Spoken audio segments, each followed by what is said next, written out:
because there's a lot of beefing going on the past few weeks. Yeah, step aside Kendrick Lamar and Drake, because now it's all about Shaq and Shannon Sharpe. And there's 3 layers to this. Can we go through this? Want to just layer it? Yeah. All right. Starts out, like COVINO was saying, with Shaq sitting down with the Joker. Take a listen. You know I love you, the best player in the league. I want to congratulate you, but I want you to hear from me first. I thought the SGA should have been the MVP. That's no disrespect to you, but congratulations. And what do you guys have to do to get back on track versus Minnesota? Thank you, Shaq. We don't judge people here, so that's fine. It's your opinion. I'm joking. Brother. Hey, I make all for you good. to laugh at I joke. love you. I love your brothers. One thing we always going to do is keep it real with each other. Congratulations. So, yeah, it seemed okay, right? But the criticism immediately from the general public and from Shannon Sharpe, which you're going to hear next, was that he sort of rained on his moment a little bit. A little bit. Take a listen to Shannon Sharpe. We're never going to see another guy Shaq's size with his athleticism that was as dominant as him. Shaq should have 5 MVPs. He sees a guy like Nikola Jokic that's not as dominant as him and gets 3 and 4 years. But see, when you historically great, they talk about you as great basketball player, the GOAT, and Shaq is never brought up. And I think a part of him is envious of that. When we talk about the greatest basketball players of all time as far as the GOAT conversation, Shaq's name is never brought up in that? Yeah. It's hard for me to put somebody in the GOAT conversation with 1 MVP. Regular season. It's hard, Gil. So we're going to take somebody with 1 regular season MVP and put him in front of people that got 3, that got 4, that got 5. If Shaq would have had, if he'd had my work ethic, he'd have had 40,000 points. So I thought Shannon Sharpe was pretty fair about it because he's just speculating on Shaq sort of raining on his parade and speculating on things that Shaq has often said about himself, that his work ethic wasn't all that great. And he probably could have done a lot more had he stayed in shape. And like you said, Rich, that was Kobe's criticism with him too. Then Shaq got word that this happened. He went to social media, and I don't know if you saw it, but he did say something along the lines of, I don't know you. You don't know me. You'll never be me. I'm better than you. I make more money than you. I've done more great things to you. I'm top 10. He was like, you're not top 10, NFL, nothing. Like, Shaq went off on social media about Shannon Sharpe, which Shannon Sharpe addressed. But then later today, Shaquille O'Neal came out with a stupid diss track. Take a listen. Man, you're way beneath me. Your whole demeanor is faker than new rapper beefy. You're soft. Before you get fly, you rather tweet me. I was in 3 different cars when you was in 3 feet. All I see is dollar signs. They come in 3D. Make it hot. Ain't no way around my degree. You are not in my spot. You are like a peewee. Shula got them calling me Rocky the way I reread. I get to the green bag. I don't mean a lawnmower. Jet flying, foreign driving, Best Buy and Donpora.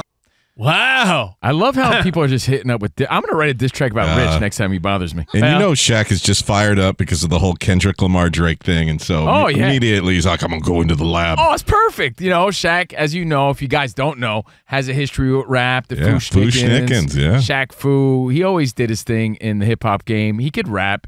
He DJs. You know all that stuff. But the world is mine. What is your thoughts on what happened?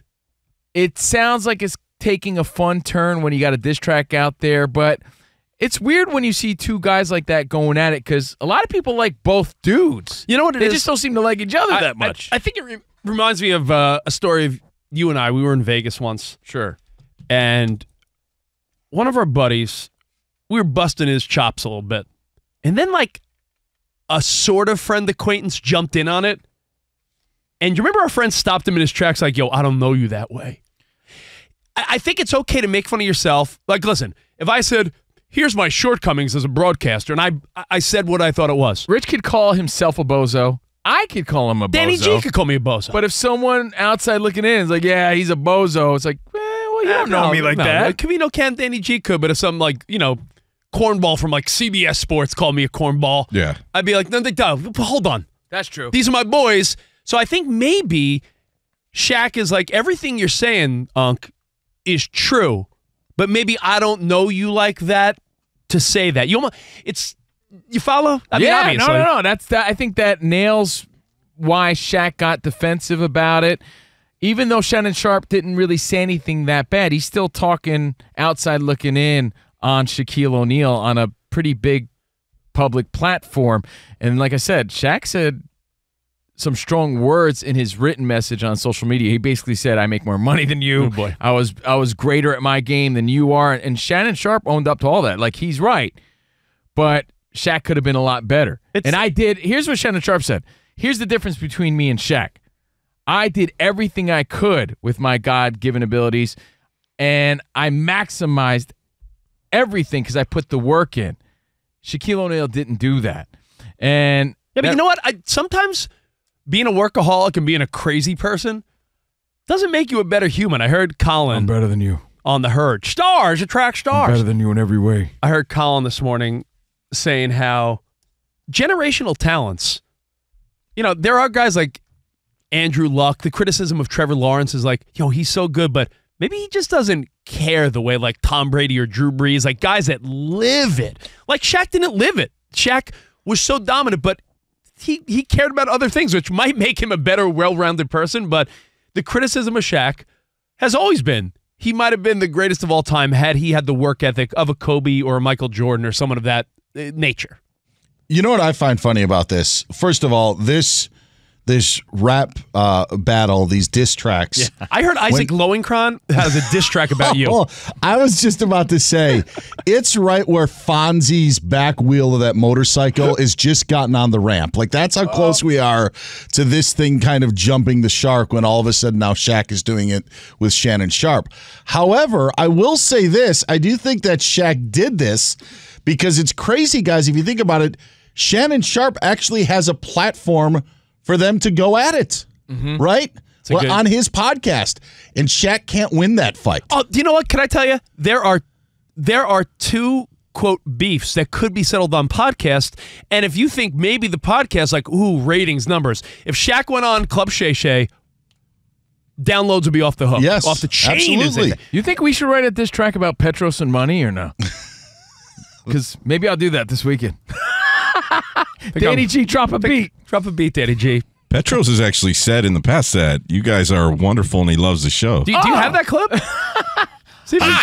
We'll find it. I know it's in the system. But Dan Byer's right. So there's another one going on, too. Did you see Jerry Seinfeld in promotion of his unfrosted Howard Stern's not funny. He said Howard Stern's not funny anymore. He's been outflanked by young comedians. Then he walked it back a little bit, saying, "Sorry, Howie, I didn't mean it."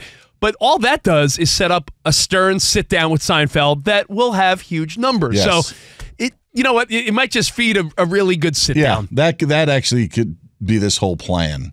But if they were to go head to head at each other, I think that Shannon Sharpe would run circles around him. I mean, Shaq is Shaq, though, dude. I would love to see that. I really would. We might get a really great interview that simulcasts on both of their podcasts, because they both have podcasts, except Shannon Sharpe's is much bigger. But Shaq has so much reach, and like he said, he's bigger in every way. And Shannon Sharpe admitted it. Shaq basically said, "You'll never be as famous as me. You're not worldwide. You're not as tall as me. You got as much money as me." And Shannon Sharpe was like, he's right. He's right. But still, you know what I did have? I had the discipline to maximize my God-given abilities. He should write an agree track. Yeah. You know what's funny about that too, Dan Byer, is how I saw someone posted a meme. It's like, diss tracks are really just grown men writing poems and rhymes about each other. It's funny how we settle beefs nowadays. I wrote a poem about you, Covino. Here it goes. I always thought it was funny. Remember in the Beat It video when they're like, or West Side Story, when they settle it in like dance moves, like dance battles? Now we're just writing poems to really get to the bottom of it. Yeah, not much better than a dance off. Yeah, that's the reason we love the Beat It video so much. That's what I said. Yeah, we don't dance against each other anymore. We write poems against each other. Remember back in the day, Covino and I did once? We were getting on each other's nerves. We did an insult parody challenge. Yeah, we did. It was great. Where we just said, you know what? Pick a couple old TV themes and let's go at it. It was good. It's kind of we can't play them here. It's weird when two guys are beefing and you like both of them. Like, I like Shaq and I like Shannon Sharpe. Yeah. And this is what was going on when Nas and Jay-Z were going at each other for a good year. Remember, I liked both rappers, so I guess I had to just enjoy both sides of it. I saw the other day that they say Nas won that battle, though. 50 Cent and Ja Rule. I saw that. That was a good one. Jay-Z won the war. that goes back 25 years before you even knew 50 Cent when he was just part of like Entourage's on his come up. That beef goes back to 1999. They've been hating each other for 25 years. Yeah, it's amazing. So this is the latest one. But he has the best tactic, though. Isn't it 50 that buys all the first 20 rows of every Ja Rule concert just so when the concert happens, no one's in the front? That's so stupid. It's the best petty tactic. Petty. Oh, I love it. So It's Tom Petty. Oh, that's so petty. I think most people feel the same way Danny G feels. Is like, yeah, man, I like Shannon Sharpe. Oh, man, I like Shaq. I hope they settle this beef. But it is legit. And like Dan Byer says, maybe it ends up in a nice sit down and we'll see what happens. Well, so that's the update today. Your thoughts, your feedback, 877-99 on Fox. You know what that makes me think, though? Shaq might not be next on the list. Remember we were talking about Tom Brady, who's next to be roasted? And we said, ooh, you know who would be good? Tiger or Shaq. If this bothers Shaq, I don't know if he's ready for the roast. You know, that's actually a great point to end on.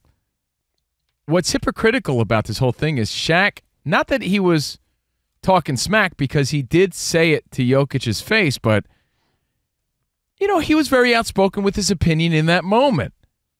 So he could dish it, but he can't take it from Shannon Sharpe. For a big man, that's kind of lame. And I love Shaq. And I say that respectfully. But I'm not opposed to you writing a diss track about Petros and money. Get on that. If there's a market or need for it, maybe. Otherwise, I got other things to do.